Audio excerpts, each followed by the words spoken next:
Operation সিঁদুরের সাফল্যে ভারতীয় সেনাবাহিনীর কৃতিত্ব ও বীরত্বকে কুর্নিশ জানিয়ে উলুবেড়িয়ায় পথে নামলেন তৃণমূল কর্মী সমর্থকরা। ভারতীয় সেনাবাহিনীর বীর জওয়ানদের প্রতি শ্রদ্ধা ও সম্মান জানিয়ে রবিবার বিকেলে উলুবেড়িয়া পূর্বকেন্দ্র তৃণমূল কংগ্রেসের পক্ষ থেকে উলুবেড়িয়া শহরে একটি পদযাত্রার আয়োজন করা হয়।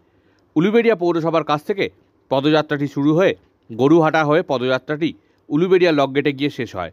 এদিনের এই পদযাত্রায় নেতৃত্ব দেন রাজ্যের মন্ত্রী পুলক রায়।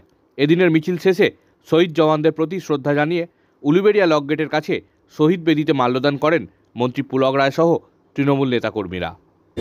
দেশের জন্যে যে সমস্ত সৈনিকরা লড়াই করেছেন, যাদের প্রাণ গেছেন, যারা লড়াই করে তাদের সেই সমস্ত সৈনিকদের প্রতি আমরা সম্মাননা জানাচ্ছি, শ্রদ্ধা জ্ঞাপন করছি। বীর সৈনিক যারা শহীদ হয়েছেন তাদের আত্মার শান্তি কামনা করছি।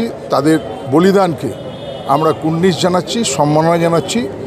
আমরা তৃণমূল কংগ্রেসের পক্ষ থেকে নেত্রী আমাদের মানবিক মুখ্যমন্ত্রী যেমন পুন্নম সাহের পরিবারের পাশে দাঁড়িয়েছেন, আবার ঝন্টু আলী শেখ যিনি এই যুদ্ধে মৃত্যুবরণ করেছেন তার পরিবারেরও পাশে দাঁড়িয়েছেন।